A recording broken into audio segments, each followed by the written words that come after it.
Hello, this is Oru, and this is my library, where all the magical stories begins. Today I will tell you a story about From Gravel to Gold, Prince George's Tooth Story.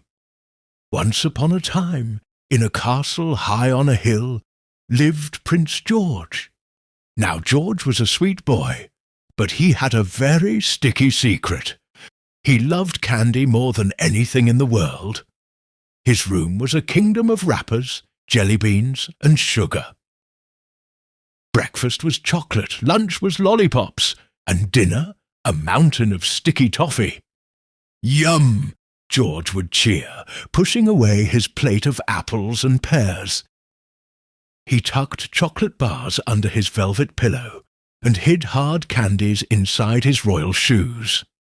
Safe for a midnight snack, he giggled to himself. But all that sugar meant sticky teeth. The royal nanny chased him down the hall with a minty toothbrush. "Come back, Prince George," she called.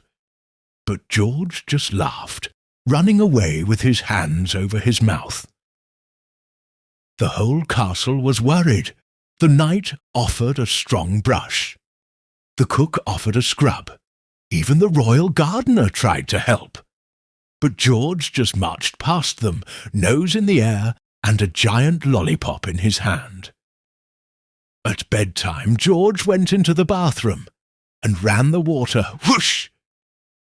He smiled at the mirror with a cheeky grin. "They think I'm brushing," he whispered.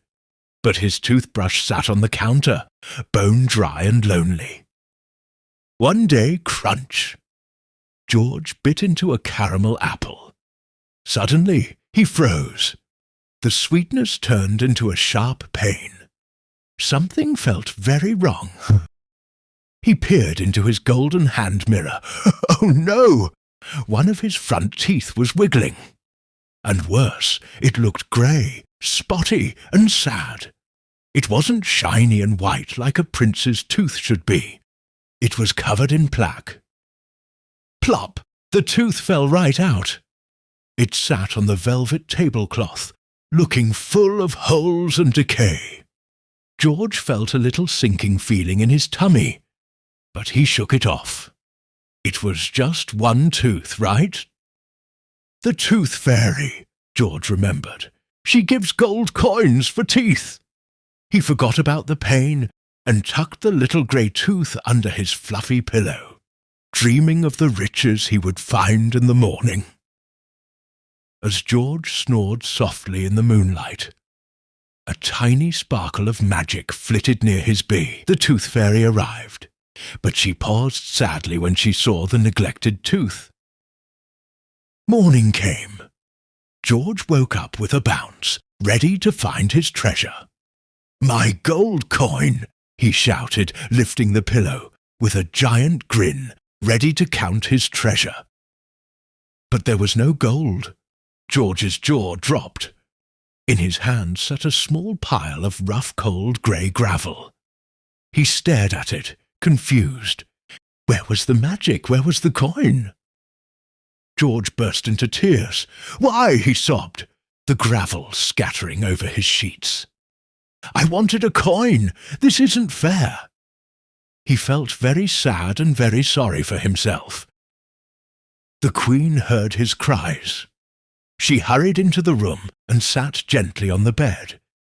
She wiped his tears with her lace handkerchief. "Oh, my little prince, whatever is the matter?" George showed her the gravel. The Queen sighed softly. "My dear, the tooth fairy rewards us for taking care of our teeth. A strong, clean tooth is worth gold." The Queen explaining to the prince. She pointed to a picture in a book showing a sparkling white tooth. But a tooth neglected, well, she returns it to the earth as stone. George understood. From that night on, everything changed. Up on his step stool, surrounded by bubbles, George scrubbed up and down, round and round. No more tricks, just minty fresh cleaning every single night. Time passed. One afternoon another tooth wiggled loose. When it fell out, George held it up to the light. It was pearly white, strong and pristine. He knew this one was special. He placed the pearly tooth under his pillow.